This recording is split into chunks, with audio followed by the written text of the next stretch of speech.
정신을 차리고 눈을 떠보니 손에는 칼이 쥐어져 있었고 남편은 그 칼에 찔려 사망한 상태였습니다. 그렇게 은수는 살인자가 되었습니다. 가정폭력에 시달리다 임신 사실을 알고 지옥 같은 결혼 생활을 정리하려 도망을 선택했던 은수. 하지만 은수의 바람과 달리 그녀는 살인 누명을 쓰게 되었고 10년이라는 감옥 생활을 하게 됩니다. 어떻게든 딸을 감옥에서 빼내려는 은수의 아빠는 그녀의 가정폭력 사실을 알게 되고 사위의 폭력에 대한 병원 진단서와 자료를 찾았지만 유명 화장품 회사 오너였던 시어머니는 모든 증거 자료를 없애버립니다. 은수는 자신이 무죄라는 사실을 알리기 위해 기자인 지민에게 편지를 쓰고 편지를 받아본 지민은 은수에게 면회를 신청하지만 3번이나 거절당합니다. 아빠는 은수의 살인에 대해 미심쩍어 하는 기자를 만나기로 한 날 교통사고로 죽게 됩니다. 이 모든 일을 물밑에서 진행하는 것은 바로 시어머니인 김호란 회장이었죠. 남편 없이 홀로 키운 금쪽 같은 아들을 며느리가 죽였다고 확신하며 호란은 은수가 그 누구와도 만나지 못하게 모두 차단해버립니다. 은수는 감옥에서 아이를 낳게 되지만 아이가 천식 진단을 받게 되고 더 이상 감옥에서 키우면 안 된다는 의사의 충고를 받아들여 어쩔 수 없이 딸을 시어머니에게 맡깁니다. 10년이란 긴 시간을 감옥에서 버텨낸 은수.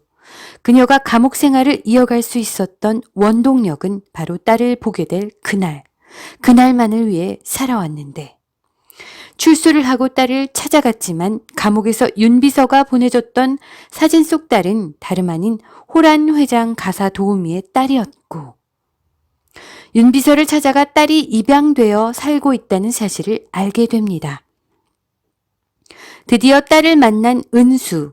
하지만 은수가 엄마라고는 생각지도 못하는 은수의 딸 우주. 우주는 바로 은수의 살인 누명을 파헤치려던 기자였던 지민에게 입양되어 잘 자라고 있었죠. 막장 오브 더 막장으로 1, 2회까지 빠른 전개로 달려온 거짓말의 거짓말. 이제부터 본격적으로 이야기가 시작됩니다. 금쪽 같은 딸에게 다가가기 위해 지민을 사랑하는 척 거짓말을 하는 은수. 그렇게 우주의 새엄마가 되어서라도 딸의 곁에 머물고 싶어 했던 은수. 그런 은수의 사랑이 왠지 위태롭고 거짓말 같지만 왠지 모를 자석 같은 끌림에서 은수와 결혼을 하게 되는 지민. 이 드라마는 수많은 거짓말들이 난무합니다. 은수는 딸에게 다가가기 위해, 호라는 증오와 복수를 위해, 윤비서는 인간으로서의 도리를 위해, 지민은 위태로운 사랑을 지키기 위해 이들의 수많은 거짓말들 속에 무엇이 진실이고 무엇이 거짓일까요? 먼저 첫 번째 관전 포인트. 은수의 남편은 과연 누가 죽였을까요?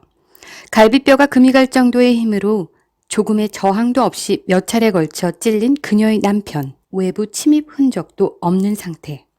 은수가 죽였다면 우발적이든 어찌됐든 기억이 있어야 하는데 그녀는 잠시 정신을 잃었고 깨어나니 남편은 죽어 있었고 경찰이 이미 현장에 도착한 상태. 그녀가 남편을 죽이고 거짓말을 하고 있는 걸까요?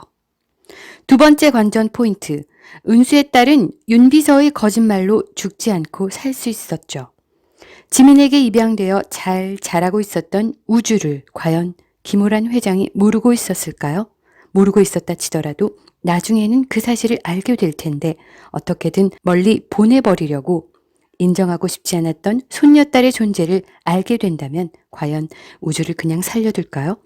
세 번째 관전 포인트. 죽은 줄로만 알았던 딸을 눈앞에서 보게 된 은수는 김호란 회장의 눈을 피해 우주의 새엄마가 되어 살아가고자 하는 계획을 세우게 되는데요. 그녀의 거짓말은 과연 언제까지 들통나지 않고 이어질까요? 지민은 우주가 실종된 줄 알고 우주를 찾게 되죠. 하지만 우주의 친엄마가 된다면 시어머니인 호란이 은수와 우주를 그냥 두진 않았을 것입니다.